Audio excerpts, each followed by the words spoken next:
Everybody, welcome to the Real Estate Guys. I'm Alan Jacobson. I'm with Keller Williams in Florida, with my friends Trip Dunham with Keller Williams in Kansas City, and Sean Johnston with Keller Williams in Billings, Montana. So today we're going to talk about inspections and how that is so important for buyers. So now that I've introduced the show, I'm going to turn it over to Trip. All right, Alan, thanks so much. So today we're going to talk a little bit about the importance of inspections, what you should go into when you're a buyer, and kind of the approach, how you deal with inspections, inspectors. We often advise, at least even in our office, that we advise we provide a sheet of typical inspections, which probably has, I'm going to say, approximately 35 or more different types of inspections that are available out there. And we always start with the premise that you're not obligated to perform an inspection, but it's highly encouraged, because what it does is it alerts a buyer to a potential problem that could cause significant financial impact down the road adversely to them. So small fee to pay, and one of the other guys will kind of get into that a bit, but just for that coverage, that protection, that at least the best effort you can make in your due diligence period to determine if the house is solid. There have been many instances over the past few years, especially with the market being as tight as it has been on supply, that unfortunately agents have advised in some cases their buyers not to do an inspection. And that's a big risk. It's a big risk for the buyer. It's a big risk for the seller, and it's a big risk for the brokerage and the agent. It serves no one to not do it. What it does, it might influence a seller to choose you in a multiple offer situation, but at what expense? And that's the unknowns that we can't measure until after the problem occurs later on down the road. So, Sean, I'm sure you've got a number of different stories, war stories on inspections, and why don't you take it and run with it? Thanks. Got a quick question for both of you. I'm curious what the legalities are in your state. In Montana, last year they changed one of the laws here, and they now require everybody that's selling a home, whether you are listed with an agent or even if you were doing a transaction on your own, to provide an owner's property disclosure. And previously, we were a buyer beware state up until October of last year. And so you could list a home, the seller could tell you, I'm not filling out that form, and it was what it was. Nobody knows if there's anything going on or not. Now they have to provide all the information about adverse material facts that they are aware of. Is that true in your guys' states? Well, in Florida, at least in Southeast Florida, where I am, there's a paragraph in the multiple listings, or not in the contracts, sorry, that stipulates that the seller is going to let the buyer know of any material facts that they know about could adversely affect the value of the home. We do have a seller's property disclosure, but it's no longer mandatory unless your brokerage mandates it, but it's not really mandatory. And I'll just say one more thing. Interestingly, on that form, you have to disclose leaks, prior leaks, but you don't have to disclose prior mold, which I find really fascinating, because mold can be an issue, especially when there's a lot of rain, there's been hurricanes, humidity, what have you. I find that really fascinating. But as long as the mold was taken care of, the home was remediated, you don't have to disclose that. So it's really interesting. Yeah, it is And interesting. for us in Kansas and Missouri, I honestly can't tell you if it's law, but I do know it's mandated by our office or market center that we're required to have our sellers provide a seller's disclosure. It's also in our exclusive right to sell or listing agreement. So it is a requirement. I'm not sure it's mandated by law. I'd have to check into that. Actually, it's a good question. Yeah, interesting. Regardless, you still want to have an inspection anyway, because there are things in these seller's disclosures that are not covered by an inspection. So maybe Oh, Sean, you can absolutely. The explain reason I some was of going that. there, yeah, the reason I was going there, Alan, is because it also allows the buyer to see what a seller would disclose so that they can specifically evaluate particular issues that may be of concern that the seller is disclosing. And so it's always wise to get that owner's property disclosure if it's available prior to your inspection to help. Tip off is probably not the right way to put it, but to give you a starting point of things that you might want to make sure that you take particular time to address. Uh, and I was just curious about other states and what legalities there might be there. But I would say jumping into just the realities of an inspection, safety and soundness, number one. We're not going in to look at cosmetic issues. We're not going into whatever you saw when you went and looked at the house. We're not saying, oh, I need you to, repaint the kitchen, those kinds of things on an inspection. We're looking for, like what Alan was just saying, potentially um, detrimental adverse material facts, things that like mold. Uh, do you have a roof problem? In our case, we have hail damage is a real common scenario up here. And so roofing concerns, those kind of things, siding, probably similar to Florida, I would guess, in some ways. And then and making sure that what the inspector that you choose, really chatting with your agent to some degree, in my opinion, to get a feel for who you can trust, people that are knowledgeable, have experience, but also somebody that's capable of having a non emotional conversation with you and just sharing facts and not being a reactionary person. That's one of the things that I've found difficult with some inspectors. They feel like what they're getting paid for is to get everybody riled up and scared about stuff rather than addressing things pragmatically.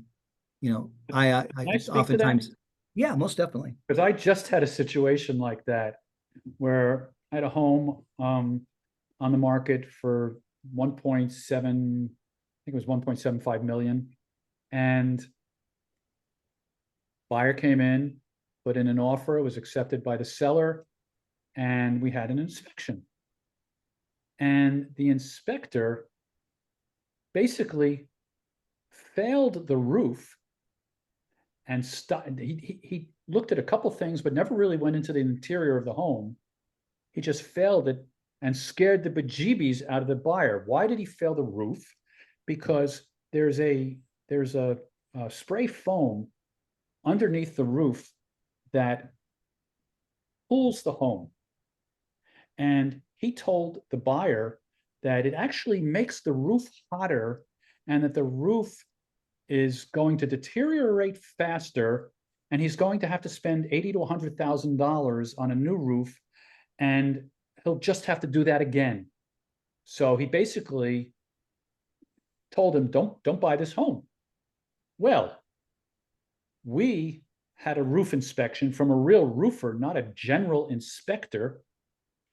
And he said, that's so ridiculous. And that the foam is doing exactly what it's supposed to do. It's cooling the home, it's not heating it. And the roof's in great condition. It had $2,900 worth of work to be done on flashing and a couple other minor things, a little silicone gelling on the or coating on the flat roof. So just like you said, that inspector injected his own personal feelings, which he should not be doing, and he killed the deal. Well, and the sad part is he didn't just kill the deal for the seller, but he killed the deal for a buyer that would have gotten a great home with a great benefit in that particular case based on the roofing material. And harm, in my opinion, based on the story, because I've heard you tell the story previously, he actually harmed the buyer that he was supposed to be representing and benefiting. And so it is difficult. It's one of those things where I think communication is really the key when you're in an inspection scenario, and that everybody's, both sides of the transaction, both buyer agent and seller agent, need to talk through these things and then help to educate all parties. Right. A lot of strange things can come out of an inspection, and if not addressed appropriately, can really create problems. Alan, what's been your experience with inspections and the value, I guess, that we were talking about earlier? Well, so there are two. I'm sorry, I meant to say Trip. He hasn't had a chance to talk. I'm Oh. sorry.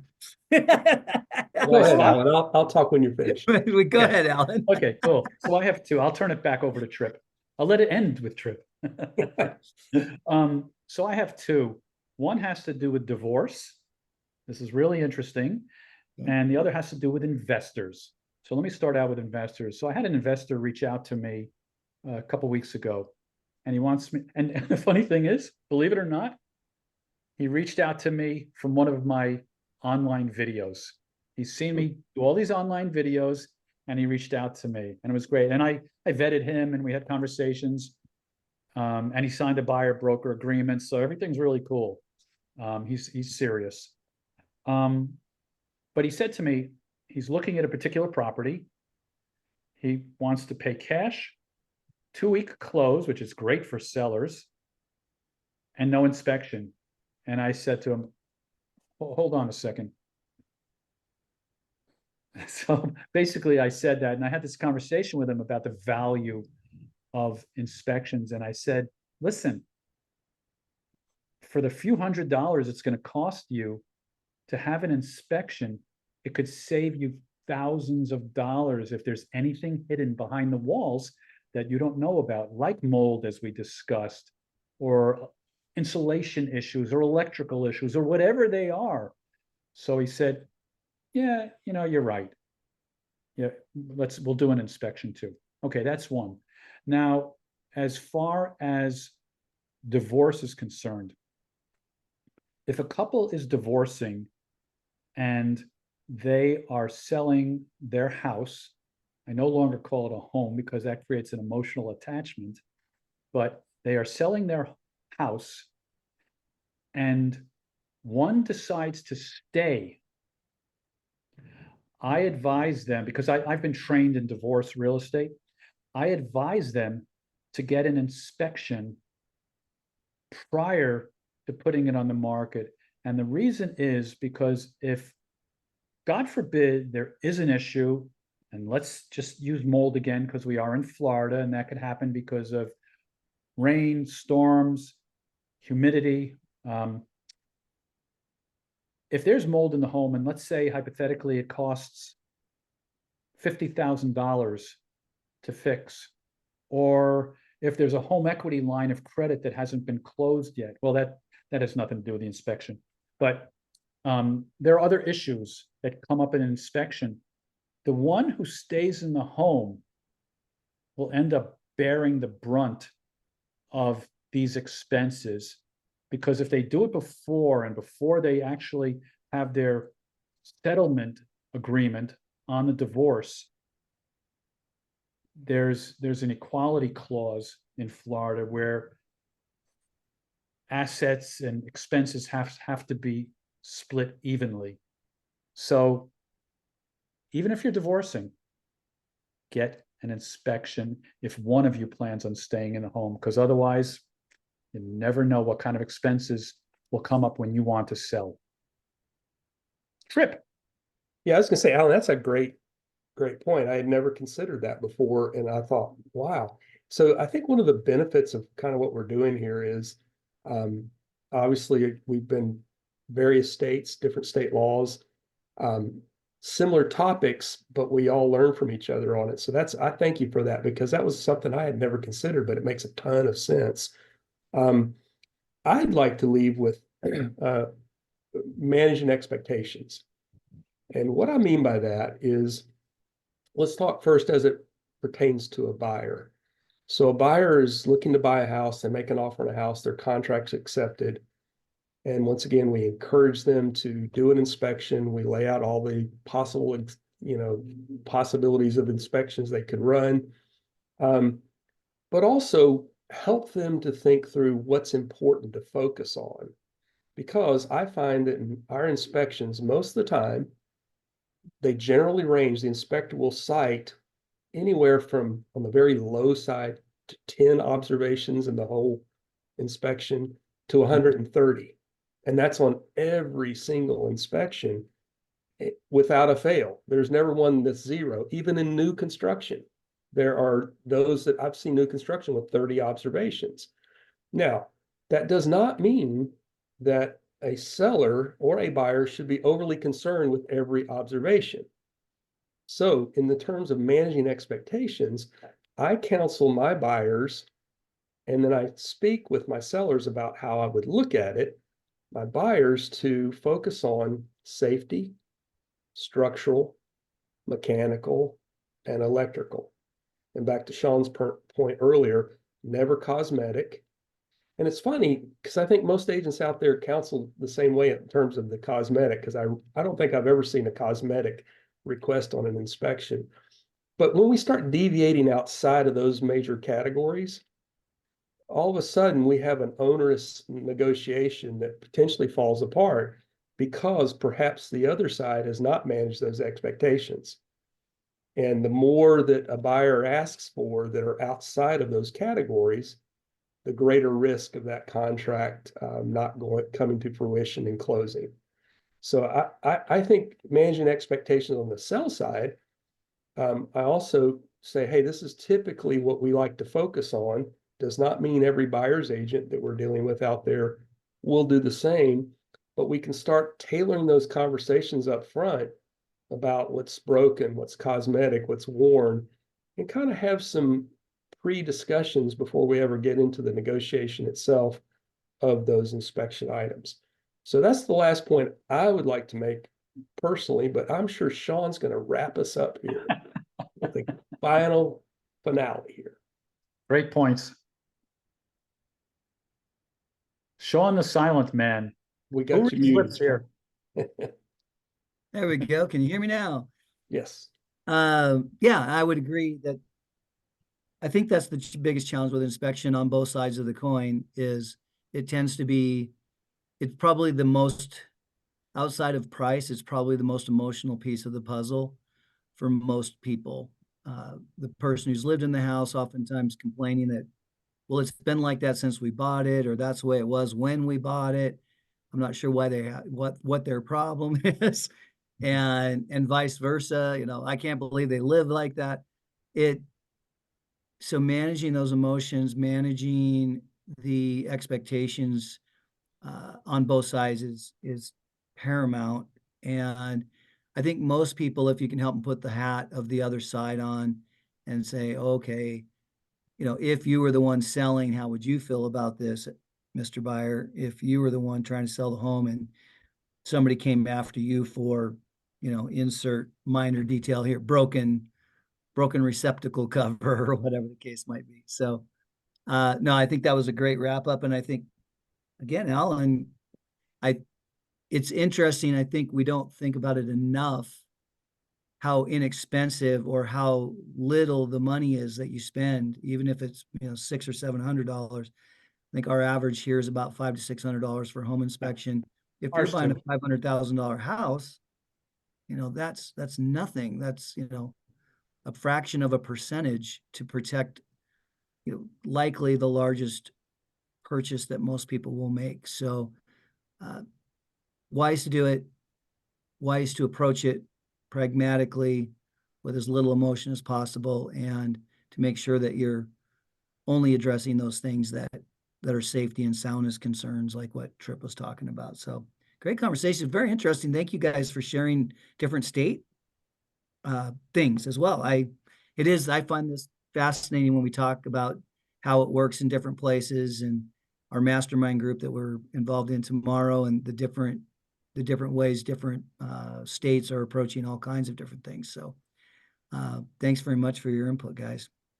Sure. Any quick last thoughts? Yeah, I got a title for Don't this open it up episode. for another 10 minutes, but we're well under our 5 minutes at this point. So I got a title for this episode. oh, I borrowed it from Dickens. Can you guys take a guess what that title would be? oh man, not today. My brain's mush. Great Expectations. That's There you go. actually great, man. Angie now has the ability to write up what we're going to say about this one. There you Well, go. guys, thanks so much. And everybody Yes. that's listening today, we really appreciate you joining us. I hope it was beneficial and valuable to you. Again, as always, like, subscribe, share with your friends. Helps us a lot. The more we get these videos shared out there, the easier it is for us to be able to continue to do them for you. Don't hesitate to reach out to Trip, myself, or Alan if you have a question in our individual markets, or if you need direction in another market. We have vetted agents around the country that we can guide you and direct you to help you out as well. So hope everybody's having a great day, and we'll look forward to seeing you next week.